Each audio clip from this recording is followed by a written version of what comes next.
Bon, je vous laisse digérer tranquillement le fait que vos ancêtres n'étaient pas gaulois, mais il y a encore plus grave.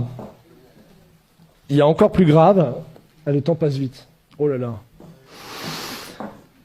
C'est que tous les pharaons qu'on vous a appris à l'école étaient également noirs, jusqu'à très très tard en fait. Toute la civilisation pharaonique, donc là on est en moins 2570, c'est le roi de la 3e dynastie, donc voilà. On voit ici de profil, donc il y a des caractéristiques morphologiques, bon j'ai pas le temps de rentrer dans les détails, et vous remarquez que son nez est complètement éclaté. Voilà, donc ça c'est son gouverneur, c'est celui qui a battu la fameuse pyramide de Saqqara, moins 2600 avant Jésus-Christ. Donc on voit également qu'il a le nez cassé et une coiffe tout à fait occidentale. Donc ça c'est 2700 également avant Jésus-Christ. Ça c'est le dernier souverain de la 3e dynastie. Donc on voit un profil également typiquement européen que vous pouvez voir évidemment. C'est assez flagrant avec une coiffe tout à fait alsacienne, donc typique justement du sud de l'Égypte. Donc voilà, vous remarquez qu'il a également le nez cassé. Hein. Voilà, ça enfin c'est un petit peu plus tard. Donc c'est Ramsès III, c'est le plus connu, qu'on vous présente souvent à l'école, mais on vous présente pas cette version-là hein, à l'école. Hein. On vous le montre sur un hiéroglyphe. Donc également un profil tout à fait négroïde, comme on dit, et à qui on a également cassé le nez. Par contre, ce qui est marrant, c'est que j'ai mis la source de Wikipédia, parce que Wikipédia, malgré qu'ils utilisent un langage, comme vous pouvez le voir, extrêmement évolué, hein, l'analyse génétique montre que Ramsès III et l'homme E, probablement père et fils, et qu'ils appartiennent tous deux à l'aplogroupe du chromosome YE1B1A13, et que l'on trouve principalement en Afrique subsaharienne. Voilà. Vous avez bien mélangé le tout, mais bon, il est d'Afrique noire, hein, mais il ne faut pas le dire comme ça. Donc voilà, donc là on est quand même en 1186 hein, avant Jésus-Christ. Donc là c'est les Égyptiens tels qu'ils se représentent, c'est également dans la tombe de Ramsès III que vous pouvez visiter en allant dans la vallée des rois. Donc 1200 avant Jésus-Christ montre que les Égyptiens, voilà ça c'est l'Égyptien, ça veut dire Égyptien et qui se représente comme ça ici, hop.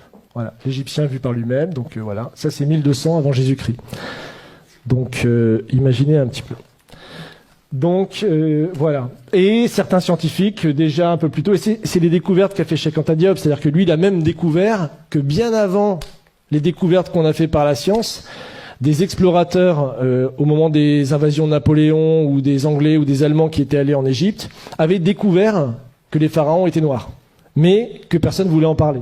Donc lui, c'est Lepsius, c'est le fondateur de l'égyptologie en Allemagne, et il dit, voilà, tout simplement, bon, c'est une citation de son livre, hein, que vous pouvez trouver sur Internet, là où on s'attendait à voir un Égyptien, bizarre, on trouve un nègre authentique, tout à fait original. Donc ça, bon, j'ai pas le temps, c'est une icône byzantine du XIe siècle qui montre le roi Salomon allant visiter le pharaon noir, qui est très caractéristique. Et dans le Cantique des Cantiques, pour ceux qui connaissent la Bible, vous connaissez ce passage, je suis noire et pourtant belle, fille de Jérusalem, comme les temples de Kédar, les pavillons de Salomon. Voilà, pour ceux qui... Voilà. Donc voilà, encore une fois, là, il y en a plein, en fait. Hein. Bon, non seulement l'homme avant d'être blanc était noir, non seulement les pharaons également étaient noirs, et on bâtit également, était le berceau des sciences et des arts. Et ça, c'est la vraie négation, je pense, la plus consciente, qui a été faite jusqu'à présent et qui perdure dans nos écoles aujourd'hui, même jusqu'en Europe. Donc, puisque vous avez là également dans une des tombes, 2000 ans avant la balance d'Archimède, hein, le système de balance avec des curseurs, hein, afin de déplacer le centre d'inertie. Donc, vous avez là, tout simplement, le point de levier et ici, ce qu'on appelle... le principe d'Archimède qui disait pour soulever la Terre, donnez-moi un point d'appui, qu'il a rédigé dans un traité, évidemment, 2000 ans plus tard, enfin 1500 ans plus tard, et en disant que c'était sa découverte et que c'était lui qui avait découvert toutes ces sciences géométriques. Donc, encore plus intéressant, le papyrus de Moscou, donc ça, il se trouve à Moscou, justement, aujourd'hui, il est au musée Pouchkine de Moscou. Et en fait, c'est les papyrus qui prouvent toutes les découvertes géométriques qui ont été faites par l'Égypte noire pharaonique, justement, entre moins 1500 et moins 3000 avant Jésus-Christ. Donc là, vous avez par exemple la pyramide tronquée, vous avez le calcul de la demi-sphère, vous avez Pythagore, vous avez le calcul des ellipses, Vous avez ça aussi, là c'est l'autre papyrus de Rhind. Donc vous avez ici donc, le théorème de Thalès. Donc, ça vous trouvez aussi dans des tombes, dans le papyrus. Donc ici, et Thalès lui-même a avoué qu'il avait fait sa découverte en Égypte. Qu'il avait lui-même fait sa découverte en Égypte. Mais il n'a pas dit que c'était les prêtres égyptiens qui lui avaient enseigné justement cette chose-là. Donc ils se sont tout accaparés. Donc là, ils ont même été jusqu'à calculer des coniques. On retrouve des études de coniques. Bon, ça c'est pour les matheux, qui sont soi-disant attribuées beaucoup plus tard, plus de 3000 ans plus tard. Là, le calcul de l'ellipse, de la demi-sphère, toutes ces choses-là ont été découvertes déjà avant moins 2000 par les Égyptiens à l'époque.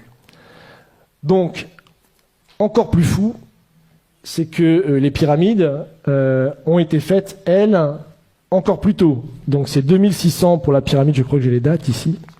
J'ai encore un peu de temps. Oui.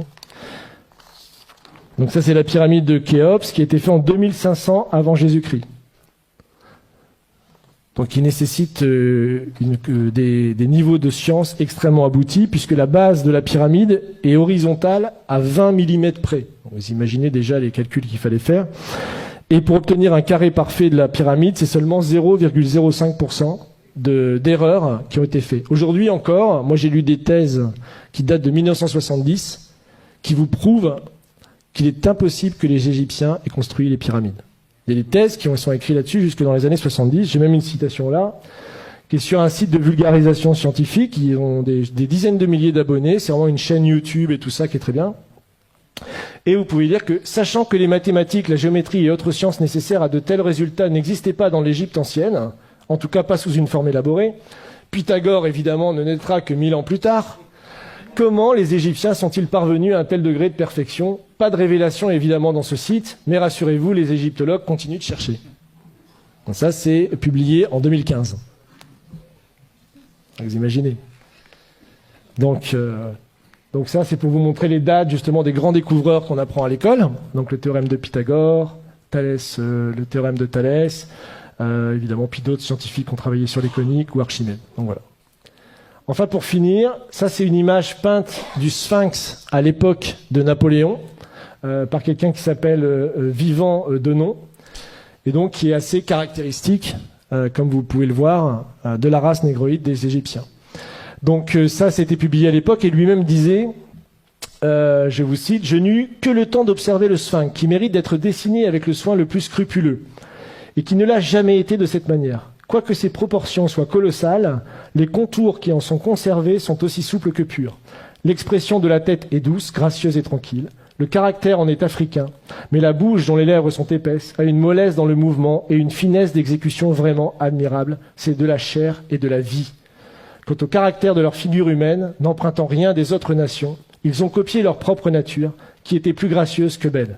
En tout, le caractère africain, dont le nègre à la charge est peut-être le principe. » Donc ça, le Sphinx, je vous rappelle, c'est en même temps que les pyramides, c'est 2600 avant Jésus-Christ. C'est d'ailleurs jusque la basilique Saint-Pierre de Rome, je crois que c'est plus grand que la basilique Saint-Pierre de Rome encore aujourd'hui, et c'est encore aujourd'hui la plus grande sculpture réalisée sur un seul bloc, 2600 ans avant Jésus-Christ. Donc c'est encore une prouesse scientifique qu'on ne sait pas expliquer aujourd'hui.